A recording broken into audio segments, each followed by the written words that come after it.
Mark, Mark Benjamin, my friend.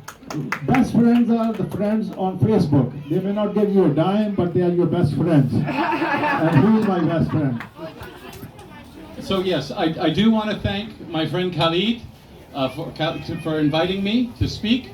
And I also want to thank the organizers of the Muslim community for starting this event, because without it, I would never have met Khalid, and I would never be able to say he is my very dear friend. So that's one reason to be very thankful for this picnic. So before I start my speech, I want to tell a story. And this story was written by Jonathan Swift about 300 years ago.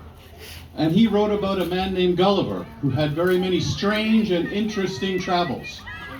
And on one of those travels, he went to a kingdom that was filled with teeny tiny people. I mean, very, very tiny. And this kingdom was at war with another kingdom, also filled with teeny tiny people. And Gulliver, and these people, they hated each other.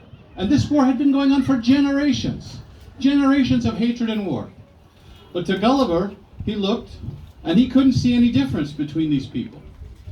So he asked the king of Lilliput why he and his people hated the people of Blefuscu so much. And the king of Lilliput said it was all about eggs. You see, the Lilliputians opened their eggs in the correct way. They opened them from the little end. But the horrible, evil, vile, disgusting, uncivilized Blefuscudians, they opened their eggs from the big end. Now, that's a pretty silly reason to hate each other. And an even sillier reason to have a war that lasts generations. But unfortunately, we do the same thing. We fight and shout and argue and yell over the tiniest of things. And we forget the bigger things, the more important things that we have in common, the things that should unite us and not divide us. And just like those two kingdoms, they ate their eggs in different ways. So to all the people here, we all worship God in different ways. And a lot of times we forget, it's the same God. And it's the same message.